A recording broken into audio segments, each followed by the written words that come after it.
स्वागत है आपका इंडिया डेली लाइव पर। मैं हूं आपके साथ पलक सहगल। न्यूज बुलेटिन की शुरुआत बड़ी खबर के साथ करेंगे। लोकसभा चुनाव से जुड़ी बड़ी अपडेट है। 6 फेज से जुड़ी बड़ी अपडेट आपको दे रहे हैं। कल आपको बता दें छठे चरण का चुनाव है, जहां पर लोकसभा की 58 सीटों पर वोट डाले जाएंगे। दिल्ली की सभी 7 सीटों पर कल वोटिंग है। यूपी की 14 सीटों पर तो हरियाणा की 10 सीटों पर कल वोटिंग होने जा रही है। बिहार और पश्चिम बंगाल की 8 सीटों पर कल वोटिंग है। इस वक्त की बड़ी अपडेट आपको दे रहे हैं। तो वहीं दूसरी तरफ ओडिशा की भी 6 सीटों पर वोट डाले जाएंगे। तो जम्मू कश्मीर के अंदर जहां ये एक सीट अनंतनाग की, इससे पहले 5वें फेज पर वोटिंग हो रही थी, लेकिन बाद में बदलाव किया गया था इलेक्शन कमीशन की तरफ से। अब छठे चरण के अंदर आपको बता दें कि अनंतनाग सीट पर जो है वह वोटिंग होगी। झारखंड की 4 सीटों पर भी मतदान होगा। बड़ी अपडेट आपको लोकसभा चुनाव से जुड़ी दे रहे हैं। आप देखेंगे कि किस तरीके से तैयारियां जो है वो जोरों शोरों पर की जा रही है और ये तस्वीरें आपको दिखा रहे हैं।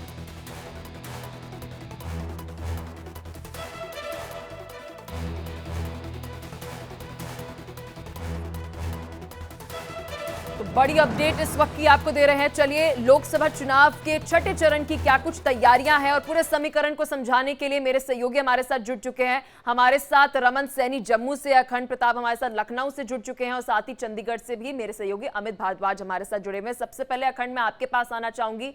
इस सीट को हम दिलचस्प मान सकते हैं जब बात कर रहे हैं हम सुल्तानपुर सीट की। छठे चरण के अंदर सुल्तानपुर सीट के साथ साथ अगर बाकी हम सीटों की भी बात करते हैं, क्या कुछ तैयारी इलेक्शन कमीशन की तरफ से की गई और सियासी समीकरण क्या कुछ है?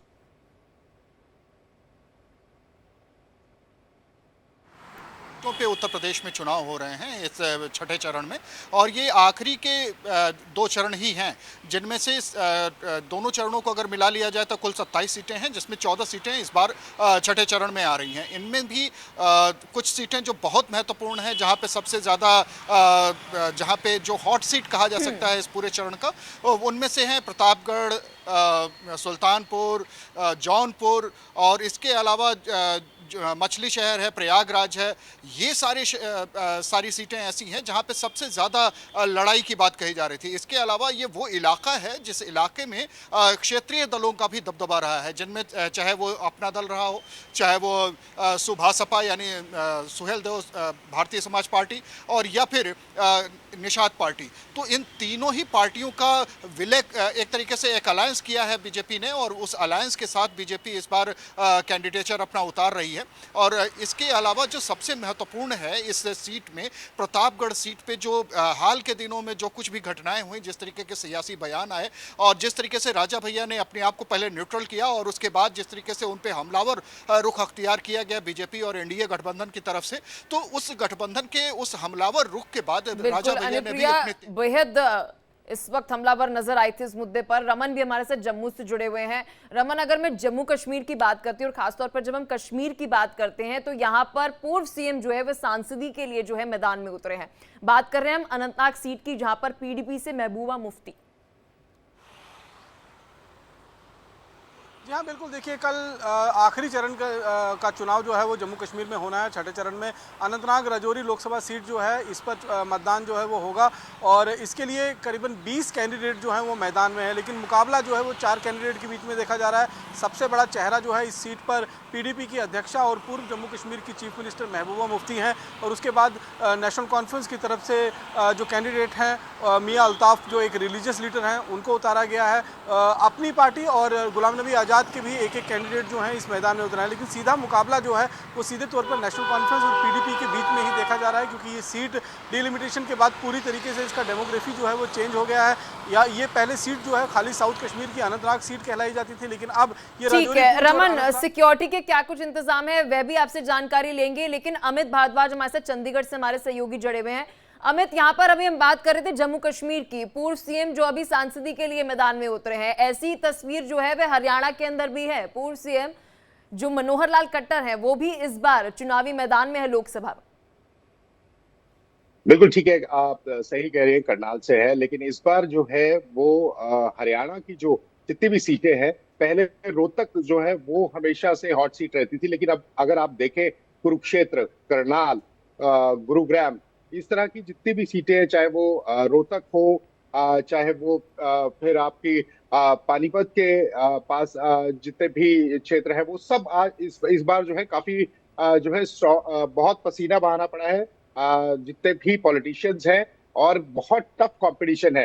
हालांकि आपको बता दूं कि हमेशा 1999 से ये कहा जाता है कि ये बेलवेदर स्टेट है, जो हरियाणा जीत लेता है वो पूरा देश जरूर जीतता है। तो ये एक चीज है, क्योंकि बीजेपी ने 2014 में 7 सीटें, फिर उसके बाद 2019 में 10 की 10 सीटें, और इस बार बहुत कड़ा जो है वो टफ कंपटीशन है। बीजेपी पहले कहीं नहीं थी, लेकिन उसके बाद इतनी बड़ी पिक्चर में आई 10 साल से अभी काफी जो है उन्होंने प्रोग्रेस भी किया है हरियाणा स्टेट के अंदर। और जिस तरह से मैंने पहले भी कहा कि ये स्टेट को जीतने वाला पूरे देश में राज करता बिल्कुल है। तो अमित, क्योंकि जब हम हरियाणा की बात कर रहे हैं तो 10 की 10 सीटों पर स्ट्राइक रेट बीजेपी का 100% रहा है। तो मेरे सहयोगी ब्रह्म भी हमारे साथ जुड़े हुए हैं। ब्रह्म, जब हम बात कर रहे हैं हरियाणा की तो साथ ही दिल्ली पर नजर घुमाना बेहद जरूरी है। यहाँ पर भी बीजेपी का स्ट्राइक रेट जो है वो 100% रहा है, लेकिन अभी बुरखा बड़ा ट्रेंडिंग में चल रहा है दिल्ली में।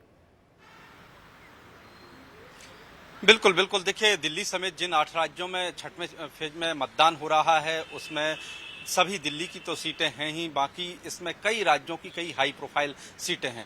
दिल्ली में देखिए 2014 में 2019 में सातों की सातों सीटें बीजेपी ने जीती थी। लिहाजा इस बार बीजेपी का दिल्ली की लिहाज से बात करें तो सब कुछ दांव पर लगा हुआ है। 7 सीटों में से 4 सीटों पर बहुत कड़ा मुकाबला माना जा रहा है। और सबसे बड़ी बात यह है कि इस बार कांग्रेस पार्टी और आम आदमी पार्टी एकजुट है और बीजेपी के खिलाफ मैदान में है। ऐसे में बीजेपी के लिए चुनौती बढ़ गई है। और आप देखिए 7 में से जिन 4 सीटों पर है, चाहे मनोज तिवारी कन्हैया कुमार वाली सीट हो, या फिर जो है कुलदीप कुमार जो है आम आदमी पार्टी के हैं यमुना पार वाली सीट से, ईस्ट दिल्ली से वो सीट हो, या फिर नई दिल्ली सीट हो जहां से बांसुरी स्वराज हैं और सोमनाथ भारती आम आदमी पार्टी से हैं, तो 4 सीटों पर माना जा रहा है कि बहुत कड़ा और नजदीकी मुकाबला रहेगा।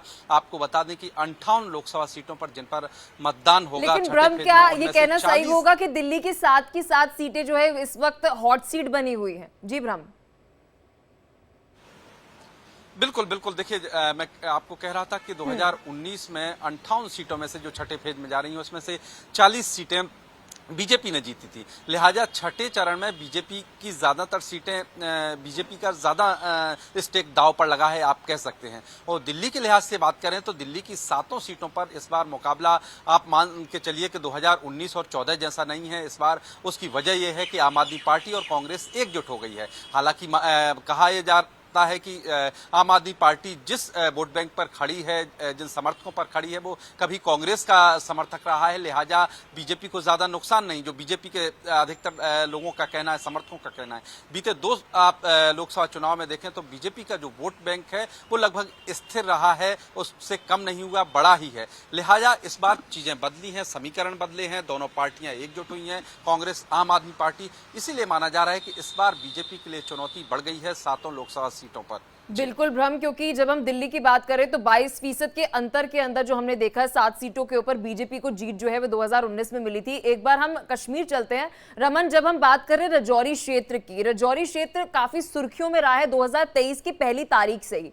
जब मैं बात इसलिए कर रही हूं कि आपके यहाँ पर क्या कुछ तैयारियां सुरक्षा को लेकर की गई हैं, सबकी नजर इस पर है, क्योंकि इससे पहले कश्मीर में श्रीनगर के अंदर, साथ ही हमने बारामूला के अंदर देखा कि रिकॉर्ड मतदान होते हुए नजर आया। सिक्योरिटी अच्छी थी इस कारणवश। क्या कुछ तैयारियां इस वक्त अनंतनाग के अंदर?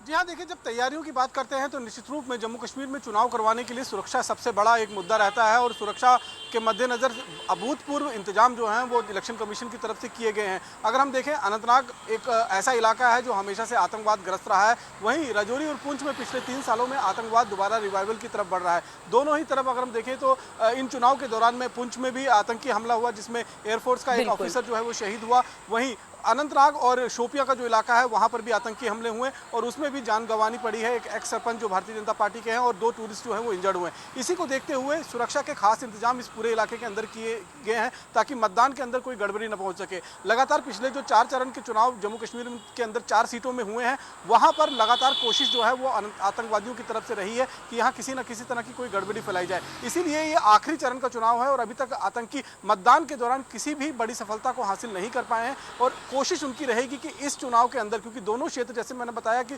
साउथ ऑफ पीर पंचाल जो राजौरी पुंछ का इलाका है और नॉर्थ ऑफ पीर पंचाल जो अनंतनाग का इलाका है, ये दोनों इलाके जो है आतंकवाद ग्रस्त इलाके हैं और इस समय कई आतंकी जो है इस इलाके के अंदर एक्टिवेट है। इसको देखते हुए 200 से ज्यादा कंपनियां जो है वो साउथ ऑफ पीर पंचाल और राजौरी और पिंच के अंदर एक्स्ट्रा डिप्लॉयमेंट जो है वो सीएपीएफ की, बिल्कुल रमन, क्योंकि जम्मू कश्मीर के अंदर इस चुनाव के अंदर डिप्लॉयमेंट जो है वह बढ़ाई गई है स्पष्ट तौर पर। हमारे साथ लगातार हमारे और भी सहयोगी अखंड, अगर अभी बात हम कर रहे हैं जब उत्तर प्रदेश की, बड़ी चिंता यह है कि एक तरफ तो चुनाव है तो वही दूसरी तरफ गर्मी, क्या कुछ व्यवस्था गर्मी को लेकर की गई है? क्योंकि इससे पहले बिहार क्षेत्र की बात कर रहे हैं, उत्तर प्रदेश क्षेत्र की बात करें, काफी नाराज जो है वे मतदाता नजर आ रहे थे कि गर्मी की वजह से इतनी व्यवस्थाएं नहीं की गई। देखिए, जो चुनाव आयोग है उसकी तरफ से जो स्थानीय जिला प्रशासन चूंकि उसी भूमिका में होता है, वो निर्वाचन आयोग की भूमिका भी डीएम निभा रहा होता है, तो ऐसे में जो लोकल प्रशासन है वो लोकल प्रशासन अपने स्तर पे इंतजामात इस बार करता हुआ जरूर दिखाई दे रहा है। हालांकि पिछली बार अगर देखा जाए तो लखनऊ जैसी जगह पे अच्छे खासे इंतजामात किए गए थे, लेकिन ये राजधानी की बात थी। तमाम जो इलाके ऐसे हैं जो शहर से दूर हैं, राजधानी से दूर हैं, और खासतौर पर जिन सीटों पर चुनाव हो रहा है, इन 14 सीटों पर, वो भी कुछ छोटे शहर हैं या शहरों से दूर जो इलाके, जो पोलिंग बूथ हैं, वहां पे भी इंतजाम करने की बात कही गई थी। सुरक्षा को लेकर सारे दृष्टिकोण तो अपनाए जा रहे हैं, सारी जो सुरक्षा के दृष्टिकोण से जितने जो जरूरी कदम हैं वो सारे उठाए जा रहे हैं। इनके साथ साथ पानी की व्यवस्था की जा रही है। जो बुजुर्ग हैं, जो चल फिर नहीं सकते, उनके लिए व्हील चेयर का इंतजाम किया जा रहा है। इसके अलावा प्याऊ लगवाया जा रहा है और साथ में ORS घोल का भी इंतजाम जो स्वास्थ्य विभाग है, स्वास्थ्य विभाग की एक टीम ज्यादातर पोलिंग बूथ जो है, जो बड़े पोलिंग बूथ है, वहां पे लगाई गई है। बिल्कुल, प्रशासन के साथ तालमेल बेहद ज्यादा जरूरी है, ये बहुत महत्वपूर्ण बात हो जाती है। ब्रह्म, एक बार हम दिल्ली की बात करते हैं। जब हम दिल्ली की बात करें तो इस वक्त सबसे ज्यादा दिलचस्प मुकाबला जो है मनोज तिवारी जो बीजेपी से प्रत्याशी है, तो वहीं दूसरी तरफ कन्हैया कुमार के बीच में लग रहा है। सबसे पॉपुलर सीट दिल्ली की मानी जा रही है ये मुकाबला। बिल्कुल बिल्कुल, देखिए कन्हैया कुमार चूंकि जेएनयू में जो विवाद हुआ था उसके बाद चर्चा में आए थे। हालांकि वो तब कांग्रेस पार्टी में नहीं थे, एनएसयूआई के खिलाफ मैदान में थे जेएनयू में। उसके बाद चर्चा में आए, चीजें बढ़ी और कांग्रेस पार्टी में शामिल हुए। और कांग्रेस पार्टी ने जब उनको उतारा तो विरोध भी हुआ। देखिए अरविंदर सिंह लवली समेत कई नेताओं ने पार्टी भी छोड़ी। माना जा रहा है कि उसमें एक ये भी वजह रही है। लेकिन न सिर्फ मनोज तिवारी कन्हैया कुमार वाली सीट, बल्कि दिल्ली की और भी दूसरी सीट हैं जिन पर मुकाबला कड़ा आप कह सकती हैं। चाहे पश्चिमी दिल्ली की बात करें, जहां पर महाबल मिश्रा आम आदमी पार्टी की तरफ से उम्मीदवार हैं, वहीं बीजेपी ने जो है कमलजीत सहरावत को उतारा है। कमलजीत सहरावत लेकिन ब्रह्म, जब हम दिल्ली की 7 सीटों की बात कर रहे हैं, मनोज तिवारी का जिक्र करना इसलिए भी जरूरी हो जाता है, एक लौते सांसद है दिल्ली से जिनका टिकट बीजेपी ने नहीं काटा। बिल्कुल बिल्कुल, आप कह सकती हैं। और क्यों दिल्ली में जब 7 सांसदों की टिकट कट रही थी तो उसमें से मनोज तिवारी अपनी टिकट बचाने में कामयाब रहे। बाकी देखिए आप रमेश पिधूड़ी से लेके मीनाक्षी लेखी तक जो केंद्रीय विदेश राज्य मंत्री थी, उन सब का टिकट कट गया है। उसके पीछे वजह आप ये कह सकती हैं कि मनोज तिवारी का जिस तरह से न सिर्फ दिल्ली बल्कि उत्तर भारत के आप राज्यों में वो सिंगर हैं, गायक हैं, अभिनेता रहे हैं, तो उनकी डिमांड प्रचार के लिए भी ज्यादा रही है। हमने देखा है बीते 2014 और 19 के चुनाव में। तो एक ये भी वजह रही है इसके पीछे कि वो अपनी टिकट बचाने में कामयाब रहे और फिर एक बार चुनावी मैदान में है। लेकिन इस बार उनको अपनी सीट पर मुकाबला कड़ा मिल रहा है कन्हैया कुमार की तरफ से, क्योंकि कन्हैया कुमार युवा नेता हैं। और सबसे बड़ी वजह है कि आम आदमी पार्टी और कांग्रेस दोनों एकजुट हैं और मनोज तिवारी के खिलाफ इसलिए चुनौती ज्यादा बढ़ गई है दिल्ली की सीटों पर। अमित, अगर हरियाणा की अगर अभी हम बात करते हैं तो वैसे तो लोकसभा चुनाव है, लेकिन हम विधानसभा के अंदर जो अस्थिरता देख रहे हैं पिछले 6 महीनों के अंदर हरियाणा में, क्या असर पड़ते हुए नजर आ रहा है? टफ कंपटीशन जो है इस वक्त बीजेपी के लिए हरियाणा में हो गया, क्योंकि इससे पहले जब आपने जिक्र किया 2014 का 7 सीटें, फिर 2019 की बात करी 10 सीटें, तो क्या अभी थोड़ी मुश्किलें बढ़ गई हैं बीजेपी की? देखिए बहुत टफ कंपटीशन। मैं आपको बता दूं, अगर सिरसा सीट की बात करें तो कुमारी सैलजा है और उनके साथ उनके पुराने साथी अशोक तंवर, तो यहाँ पर भी बहुत कड़ा कंपटीशन चल रहा है। अगर बात करें गुड़गांव की, गुरुग्राम की बात अगर हम करते हैं तो उसमें भी राज बब्बर है और राव इंद्रजीत है। और अगर अब हम बात करते हैं सबसे जो इस समय हॉट सीट और जो तरीके से हम देखते हैं उसको, वो है कुरुक्षेत्र, जहां पर नवीन जिंदल है, अभय चौटाला है। और आप देखिए कि आम आदमी पार्टी ने अपना कैंडिडेट जो है वो खड़ा किया है वहां से, क्योंकि ये क्षेत्र जो है, ये पूरा क्षेत्र पंजाब से जुड़ा हुआ है और पंजाब का काफी इम्पैक्ट आएगा। जिस तरह से किसान आंदोलन को लेके जो है पूरी वेव चली थी, तो हरियाणा पे भी काफी जो है वो उसका असर दिखाई दिया। और अभी किसान वहां पर बैठे ही हुए हैं अंबाला के पास, और लगातार जो है वहां पर उनके जो है स्पीचेस और मैसेजेस जो है वो वायरल हो रहे हैं। तो काफी टफ कंपटीशन है, लोगों को समझाना पड़ेगा। लेकिन विधानसभा के मुकाबले लोकसभा के चुनाव कुछ अलग तरीके से होते हैं। लोग इस समय बहुत जो है सुबुध है, वो चीजों को जान रहे हैं। उनको मालूम है कि कहां पर वोट डालने से उनकी तरक्की होगी, देश की तरक्की होगी। तो वो बहुत ज्यादा तो समझदार अगर हैं। अमित, अभी हम गुड़गांव लोकसभा सीट की अगर हम बात करते हैं, जहां पर कांग्रेस की तरफ से वहां पर राज बब्बर है, लेकिन इससे पहले अगर हम देखें कि अभी तारीखों का ऐलान भी नहीं हुआ था, प्रधानमंत्री नरेंद्र मोदी हरियाणा में पहुंचते हैं, गुड़गांव के अंदर बाकायदा मेट्रो प्रोजेक्ट की इनॉग्रेशन जो है वो प्रधानमंत्री नरेंद्र मोदी ने की है। खासतौर पर जब गुड़गांव की बात कर रहे हैं, जहां पर हमने अभूतपूर्व हमने देखा है कि पिछले 10 सालों के अंदर विकास हुआ है, यहां पर किस तरीके का कॉम्पिटिशन नजर आ रहा है? देखिए, कंपटीशन तो टफ है, क्योंकि यहाँ पर एक चीज मैं बता दूं कि बीजेपी का जो वो पूरी एकदम रणनीति रही है वो काफी अच्छी रही है। आप देखिए ना, वहां पर जो एक्सप्रेसवेज बनाए जा रहे हैं, वहां से जो जी। जो जिस चीज की वहां पर मांग थी वो बहुत इंपॉर्टेंट था, क्योंकि वहां पर जो है आप एक क्लास की अगर हम बात करते हैं तो गुरुग्राम में उस तरह की क्लास दिखती है। उनको उस तरह की सुविधाएं, उस तरह की सुरक्षा चाहिए। उनको लेकर, उन इश्यूज को लेकर जरूर जो है चीजों में वहां पर लोग सोचेंगे, और उसके बाद जो है वो अपना वोट कास्ट करेंगे। क्योंकि वहां पर बिजनेस क्लास भी काफी ज्यादा है। वहां पर जी, वहां पर जो सर्विसेज में जो लोग हैं वो भी काफी ज्यादा है, और जो प्राइवेट फर्म में है, आईटी फर्म्स में, वो भी काफी बिल्कुल ज्यादा है। अमित, वोटर्स यहाँ पर बहुत ज्यादा जागरूक है। अमित, बहुत शुक्रिया आपका। ब्रह्म, आपका भी बहुत शुक्रिया। खंड, बहुत शुक्रिया आपका। रमन, आप हमारे साथ बने रहिएगा, लगातार आपको चुनाव से जुड़ी हर एक अपडेट जो है वे दे रहे हैं।